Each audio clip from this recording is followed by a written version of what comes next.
This is an ABC News special report. Good evening, I'm Juju Chang at ABC News headquarters here in New York, and we're interrupting your regular programming with breaking news. We're learning details about what officials are calling a mass casualty event playing out in Lewiston, Maine, home to Bates College, about 45 minutes north of Portland, Maine. Law enforcement sources there say at least 16 people are dead and dozens more injured. A bowling alley came under fire, and there are additional reports of shots fired at a local bar and a Walmart distribution center. The local sheriff's office releasing these photos of the possible shooter. The suspect is still at large, and authorities are asking the public to shelter in place and for businesses to remain closed. Maine's Governor Janet Mills has posted, "I am aware of and have been briefed on the active shooter situation in Lewiston. I urge all people in the area to follow the direction of state and local law enforcement. I will continue to monitor the situation and remain in close contact with public safety officials." This is clearly an active shooter event still underway. The suspect still at large. And joining me now is ABC News senior investigative reporter Aaron Katersky. Aaron, I know you've been on the phone with law enforcement sources. What are you hearing? We're hearing that there are at least preliminarily 16 people that have been killed in this shooting in Lewiston, Maine, that seems to have unfolded in 3 different locations, as you know, Juju: a bowling alley, a bar or restaurant, and a Walmart distribution center. The fear is there are dozens more injured, and numbers are still fluctuating. Right now, because the shooting still remains active and the suspect is not in custody, people are being told to stay indoors. Businesses are being urged to close. Neighboring New Hampshire is setting up roadblocks to prevent a possible escape across state lines. And the FBI is now moving aviation assets into the area to help with the search. And we're seeing now surveillance video, what looks like grainy surveillance images of the suspected shooter. We're seeing police evacuating the area, citizens running clearly on the authority of law enforcement. Joining me now is ABC News Chief Justice Correspondent Pierre Thomas. Pierre, what are you hearing? Well, federal authorities are deeply concerned about this. Sources confirming to me multiple fatalities, multiple injured, as Aaron pointed out, multiple locations, law enforcement descending on the area, the FBI sending assets, making all resources available. I expect that the Attorney General will be briefed very shortly on this situation. Again, it's being described to me extremely volatile, extremely dangerous situation with the suspect still at large. Pierre, we're also being told that the president has now been briefed on the situation. This is clearly an active shooter situation underway, the suspect still at large. We talked about federal assets being moved into place, and joining me now is former FBI agent and ABC News contributor Brad Garrett. Brad, I know you're being briefed on this situation too. What are you hearing? Well, the big advantage you have here is Lewiston is not that big. Because you have 3 locations, I think it really increases the odds that somebody knows who the shooter is.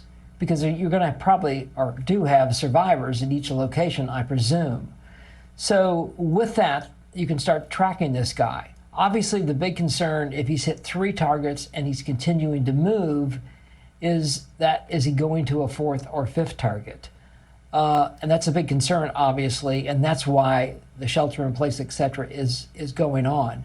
You will combine assets, as both of them have mentioned, about aviation from the FBI. I mean, you'll get everybody to come out to help you do this. But the real key, obviously, is intelligence. Who is this guy? And I'm going to guess in short order, if they don't know already, who he is. And Brad, what do you make of that image that we're seeing now, that grainy surveillance image? What kind of weaponry are we looking at?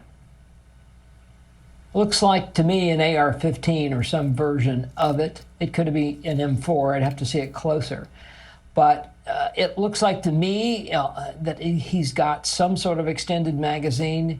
I mean, typically those weapons, you can maybe shoot up to 25 or 30 rounds with a standard magazine. So that's why you have so many people shot. I'm going to guess the number is probably really big as to the number of people injured. And you've got to find this guy quickly, because is he, as I mentioned earlier, going to go on to another location? But that's sadly, Juju, the weapon of choice with these mass shooters. They're easy to shoot. And if you're shooting in close order, you can really harm a lot of people. And Brad, as Pierre mentioned, a very volatile situation, a suspect still at large, an active shooter situation underway in Lewiston, Maine. Aaron Katersky, what more can you add in terms of perspective on this unfolding situation? Maine State Police are now urging people to stay in their home with doors locked. Law enforcement is currently investigating at multiple locations. Maine State Police say stay off the streets, allow law enforcement to defuse the situation. They're very concerned that additional shots could be fired with this suspect still on the loose, and so they are bringing as many assets to bear as they can. Aviation, roadblocks in neighboring New Hampshire, and other resources, with at least 16 people believed to be dead so far, according to law enforcement sources, and dozens more feared to be injured. The Maine hospital taking the casualties, Central Maine Medical Center, says it is reacting to this mass casualty shooter event. They are not confirming any numbers, but they are going to be overwhelmed, so they're going to be coordinating with additional hospitals in Lewiston and the surrounding area. And once again, the governor of Maine monitoring the situation. We're told that the president has been briefed. Pierre Thomas, what are you hearing from the Justice Department? Well, one of the things, Juju, is in a situation where the president is briefed this quickly, I can tell you that the scale is something that they're deeply, deeply concerned about. Also, the source I was speaking to a moment ago was just mortified at what they were being told. Also, the notion that the weaponry here is something that law enforcement is now going to have to be prepared for. Expect tactical teams to be in play here. That is an all hands on deck situation with federal authorities trying to get there as soon as possible to offer whatever assistance they can offer. Pierre Thomas from D.C., thank you. Aaron Katersky, I know you'll stay on top of this. Once again, an active shooter situation at a bowling alley in Lewiston, Maine, as well as additional reports of shots fired at a local bar and a Walmart distribution center. You're looking there at surveillance images. Of course, we will continue to monitor this developing story. Our coverage continues on ABC News Live and abcnews.com. I'm Juju Chang at ABC News World Headquarters in New York. We return you now to your regular programming. This has been a special report from ABC News.